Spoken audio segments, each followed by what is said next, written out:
Exam लेते थे, क्योंकि पहले प्रायोरिटीज आपको फॉर्म भरने के टाइम पे ही डिसाइड करना होता था। तो इस बैच में हमने ये क्लास अब तक नहीं लिया है।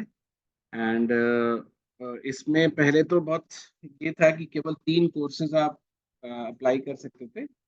और इस बार अभी तक ये बहुत क्लियर नहीं है कि how many options will be given to you, क्योंकि पेपर भी अब एक नहीं रह गया है, 4-5 पेपर हो गए हैं। तो you might get more than 3 chance to appear for more than 3 courses also, appear for interview for more than 3 courses also। ऐसा भी हो सकता है, और हो सकता है कम, मतलब पर पेपर 1 ऐसा भी कर सकते हैं लोग।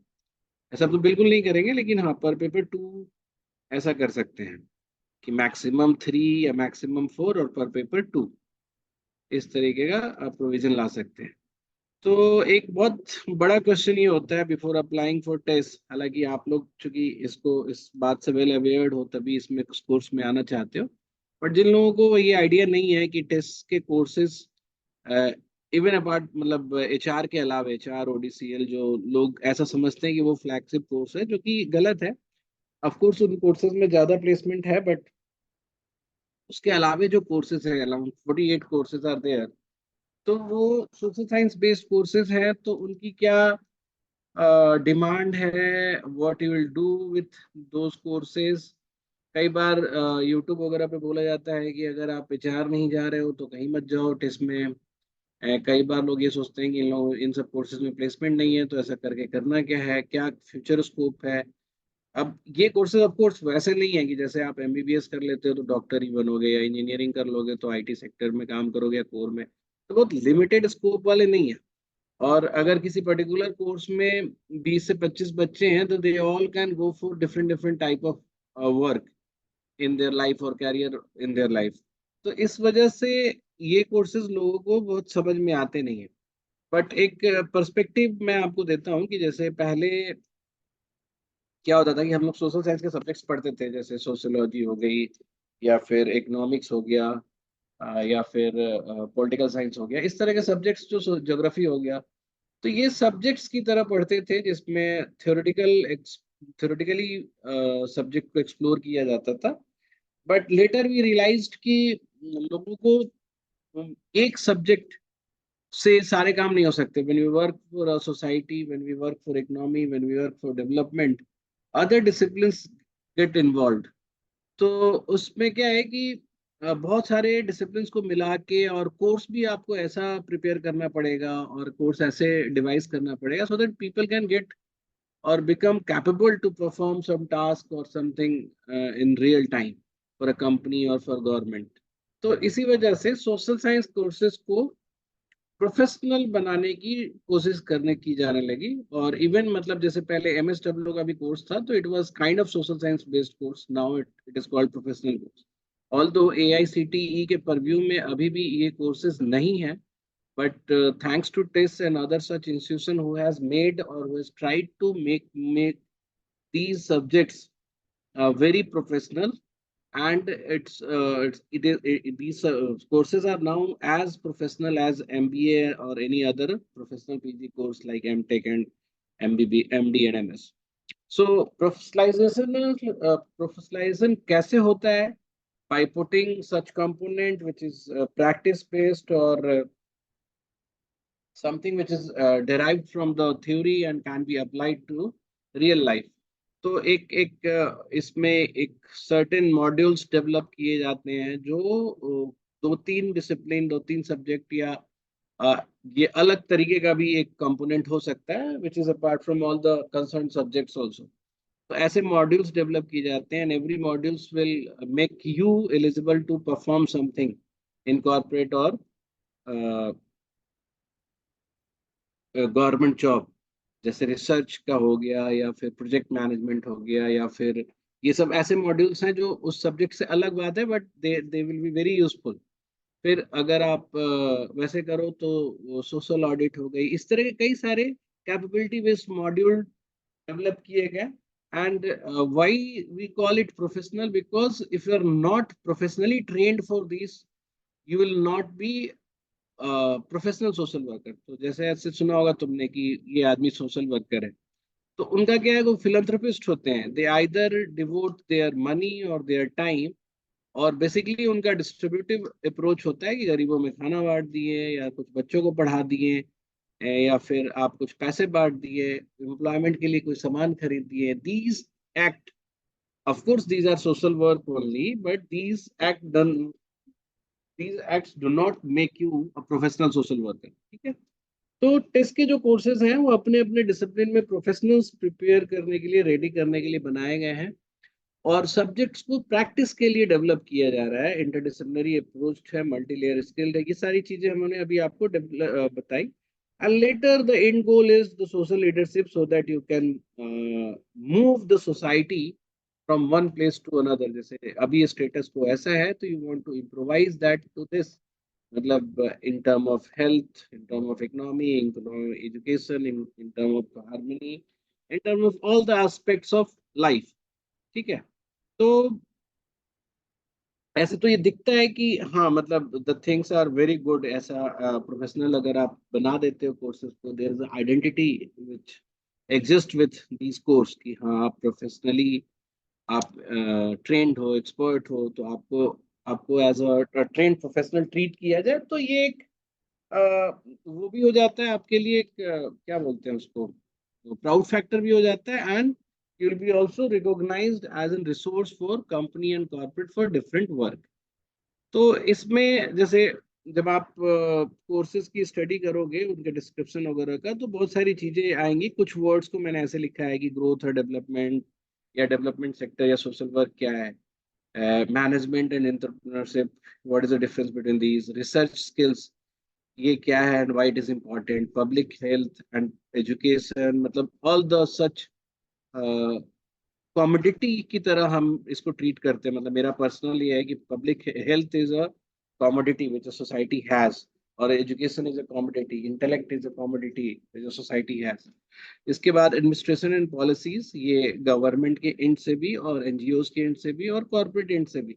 तो ऐसे सब कंपोनेंट्स होते हैं जिसको आपको आगे इस कंपोनेंट्स के बेस पे आपको किसी कोर्स को जज करना होता है, ठीक है। I will not be explaining these because ऐसे क्लास तो हम ले ही रहे हैं तुम लोग को, तो बहुत सारी बात पे हम डिस्कस कर ही रहे हैं।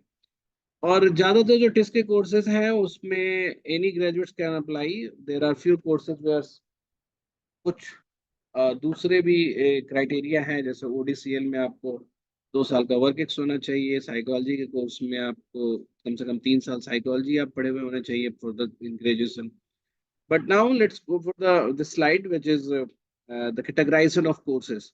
तो सारे कोर्सेज को आप सोशल वर्क का कोर्स और डेवलपमेंट सेक्टर के कोर्स बोलकर एक साथ नहीं रख सकते। आप कोर्सेज को ऑन डिफरेंट क्राइटेरिया आप कैटेगराइज कर सकते हो, जैसे ओरिएंटेशन, एप्लीकेशन को, मतलब किसी में एप्लीकेशन कम है और किसी में ज़्यादा है, किसी में थ्योरेटिकल स्टडीज ज़्यादा है, रिसर्च ज़्यादा है, किसी में प्रैक्टिकल एप्लीकेशन ज़्यादा है, या कॉर्पोरेट एप्लीकेशन ज़्यादा है।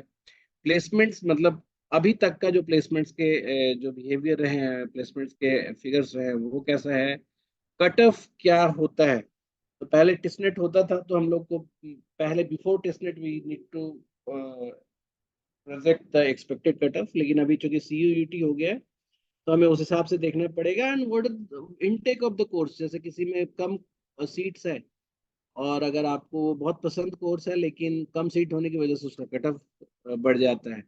And of course, in test there's a 50% reservations also for all the categories, ठीक है। तो इस तरह से हमें कैटेगराइज करना पड़ेगा। एक सिंपल एग्जांपल मैं दे रहा हूँ यहाँ पे, जैसे मैनेज, जैसे ये जो एप्लीकेशन, जैसे ये दोनों कंपोनेंट है ना, एप्लीकेशन है, जैसे जब बहुत जिन जिन कोर्सेज का मैनेजमेंट ओरिएंटेशन है, वो कौन से कोर्सेज हैं, एचआर है, ओडीसीएल है, सोशल एंटरप्रेन्योरशिप है, पहले एसआई होता था जो कि अब नहीं है, लाइवलीहुड एंड सोशल एंटरप्रेन्योरशिप है ये, और एनालिटिक्स।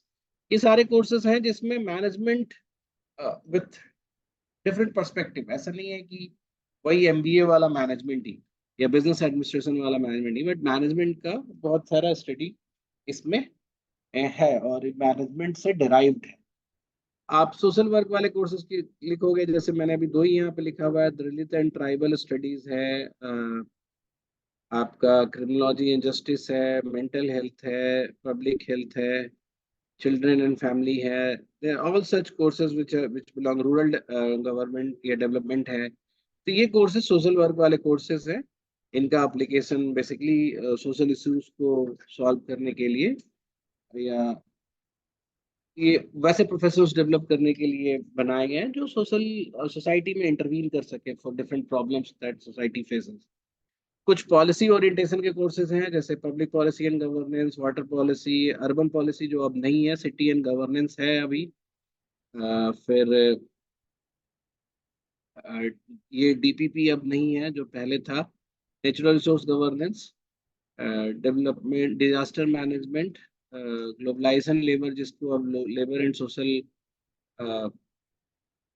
सिक्योरिटी या ऐसे कुछ नाम रख दिया, रेगुलेटरी गवर्नेंस। तो these courses are policy, have policy orientation. फिर डेवलपमेंट स्टडीज है, इसमें डेवलपमेंट स्टडीज मुंबई में, हैदराबाद में एक आपका डेवलपमेंट स्टडीज विथ वुमेन भी है, वुमेन स्टडीज भी है। यहाँ पे सोशल वर्क में एक वुमेन सेंटर्ड प्रैक्टिस अलग कोर्स है और ये वुमेन स्टडीज अलग है।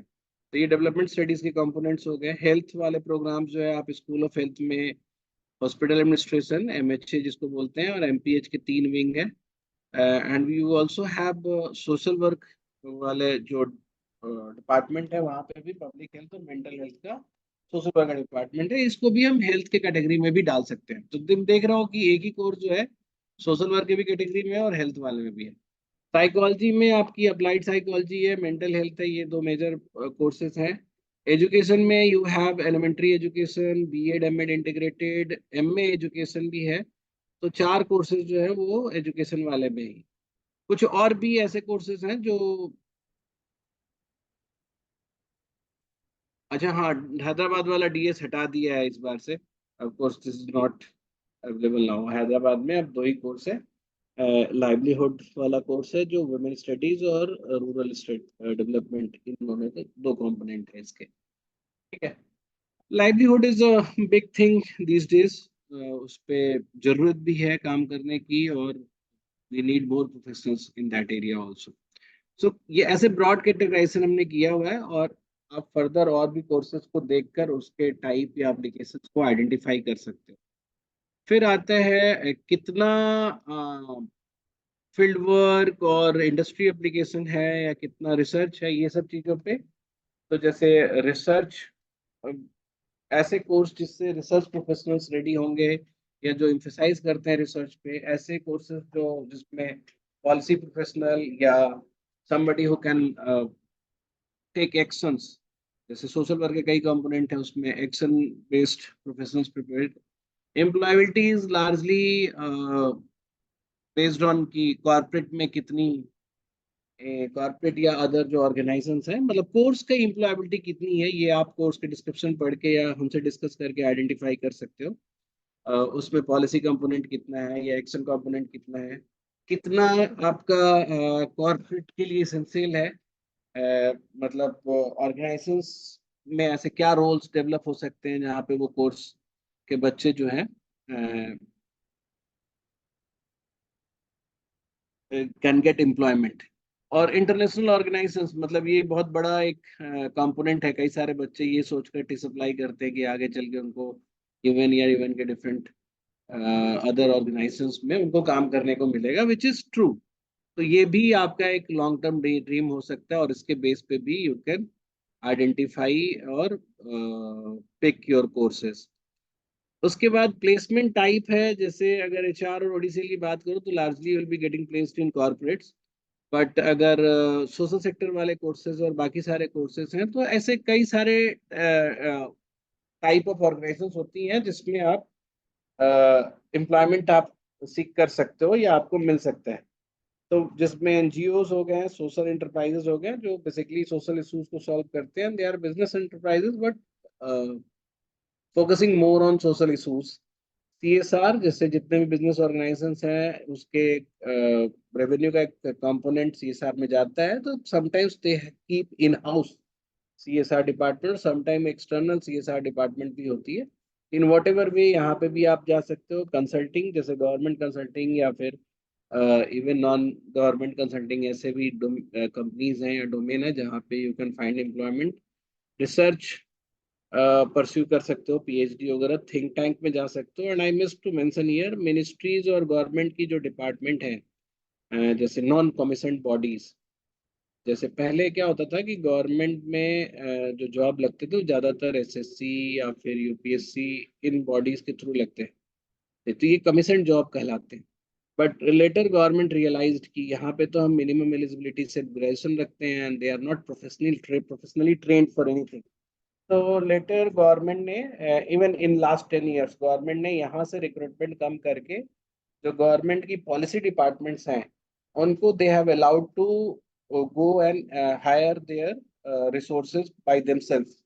तो अब तुम देखोगे कि जैसे टेस्ट में कई सारे प्रोग्राम्स के लिए, या टेस्ट में हमेशा गवर्नमेंट की कंपनी, जैसे स्वच्छ भारत अभियान, या फिर कोई राजस्थान जीविका या बिहार जीविका, या इस तरह के जितने भी स्टेट और सेंट्रल के गवर्नमेंट होते हैं, they go and hire students from that place. जो मतलब इसमें एक अच्छी बात यह है कि you will be appreciated for your skills और professional training that you have. बुरी बात थोड़ी इसमें बस ये है कि ये जॉब जो है वो कमीशन जॉब की तरह सिक्योर नहीं होता, इसकी जॉब सिक्योरिटी उस लेवल पे नहीं होती, ठीक है।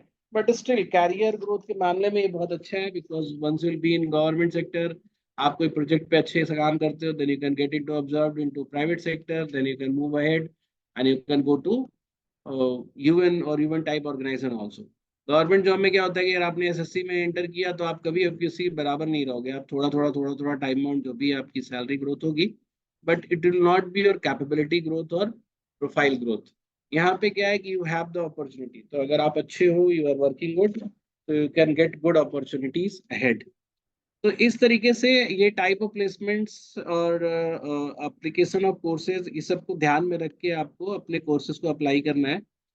अ, आपको ये भी ध्यान रखना है कि कट ऑफ कितना होगा, क्योंकि क्या होता है कि इंटरनेट पे तो लोग बोल देते हैं कि ये बेस्ट कोर्स है, ये बेस्ट कोर्स है, बट ऐसा नहीं है।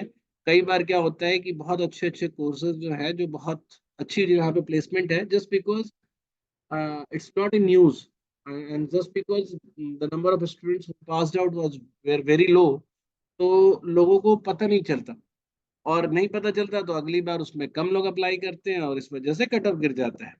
तो हालांकि बहुत ज्यादा आइडिया अभी हमें कट ऑफ का नहीं है, लाइक एवरीवन इज ये सेंडिंग वीडियोस ऑन यूट्यूब की ये कट ऑफ होगा, हम नहीं बता सकते। एक बार फॉर्म आ जाएगा, रिस्ट्रिक्शंस पता चलेंगे, उसके हिसाब से आई कैन प्रोजेक्ट और फोरकास्ट प्रिडिक्ट, बट अभी तो नहीं बताया जा सकता। बट हम लोग ऐसा रखेंगे कि आपका जो स्कोर है, तो हर स्कोर के हिसाब से, अगर आपका इस बीच में स्कोर है तो उसके हिसाब से कौन कौन सा कोर्स भरना है, इस कोर्स में है तो इसमें। अब आप ये देखो कि जैसे अगर आपका ये रेंज है, still you can apply some courses जिसका कट ऑफ यहाँ पे आए। क्यों? इसके दो फायदे होंगे, एक तो 75% जो टेस्ट सीवीटी मार्क्स है वो आपको बहुत ज्यादा वेटेज देगा, and since this courses would not get famous because of the information chaos, तो आपको वो चीज आराम से मिल जाएगी, because you know the merit of that course. तो ये सब चीजों की स्मार्टनेस हम रखेंगे, and you know you have got a very, क्या बोलते हैं, experienced person to ask and consult. तो आप लोगों को कोई दिक्कत नहीं होगा, बिल्कुल परेशान नहीं होइए। ये एक और चीज़ है जो आपको प्रायोरिटी डिसाइड करने में हेल्प करेगा। पहले आप अपनी अलाइनमेंट और डिस्टिंक्ट प्रेफरेंस पहले छांट लीजिए। कुछ ग्रेजुएशन से अगर डायरेक्ट सपोर्ट मिलता है किसी सब्जेक्ट को, तो उसको, ऐसा बिल्कुल जरूरी नहीं है कि ग्रेजुएशन के सब्जेक्ट से मैच करना चाहिए पीजी का सब्जेक्ट, बिल्कुल इसको ये क्राइटेरिया बिल्कुल नहीं है। बट स्टिल आई से, अगर जैसे मान लो अगर आप इकोनॉमिक्स बहुत अच्छा पढ़े हो, तो ऐसा कोई कोर्स ले सकते हो जहाँ पे इकोनॉमिक्स का यूज ज्यादा होगा। As an interdisciplinary subject economics will play a bigger role. इसी तरह से जैसे ज्योग्राफी से हो, और geography you can find such subject जहाँ पे geography as a subject will help, multidisciplinary है, तो हो सकता है ज्योग्राफी वाला कंपोनेंट वहां पे ज्यादा हेल्प करे। तो इस तरीके से भी आप अलाइन कर सकते हो। और लेकिन आपने ग्रेजुएशन में कुछ पढ़ा ही नहीं है अच्छे से, तो you can go for anything, because every मतलब PG course which this has will have a bridge course kind of thing. जो 2024 का प्रोसेस है, यू ऑल नो, ये सारे पेपर्स आपने इनमें से एक दो तीन या जो भी आपने पेपर दिया होगा, इसके स्कोर के बेसिस पे कट ऑफ निकलेगा, then you will have a DAF. TAF के दो पार्ट होंगे, part A part B. Part A में आपके जनरली ऑल द डेटा होंगे, जो भी आपके बैकग्राउंड से रिलेटेड डेटा है। Part B will be subjective, जिसमें एक काइंड ऑफ एसओपी है, जो कि तीन कंपोनेंट है उसका, एक बायोस्केच, एक वाइड कोर्स और व्हाट एवर देम समथिंग। ये समझो कि तीनों चीज मिला के विल, मतलब अगर इस तीनों चीज को मिला दिया तो इट्स काइंड ऑफ एसओपी। तो उन्होंने क्या किया, कैटेगराइज कर दिया, मतलब कैटेगराइज नहीं, तीन पार्ट कर दिए, तीन पार्ट में हम आपसे। फिर आपका ऑनलाइन असेसमेंट होगा। मोस्टली ऑनलाइन असेसमेंट में एक्सटेम्पोर और पर्सनल इंटरव्यूज होंगे। ठीक है। तो ये आपका वो है, टोटल प्रोसेस है, जिसमें 75% वेटेज जो होगा वो आपका सीवीटी स्कोर का होगा, 25% वेटेज जो होगा वो पर्सनल इंटरव्यू का होगा। And it might change also, क्योंकि पहले से इंटरव्यू के ज़्यादा वैल्यूज रही हैं हमेशा से। और बीच में तो ये लोग ये कर रहे थे कि इंटरव्यू की ही वैल्यू दे रहे थे, मतलब टेस्टनेट स्कोर को, टोटल वेटेज को ही खत्म कर रहे थे। तो I don't know why they have moved back to keep interview as a low deciding criteria, but they can change, क्योंकि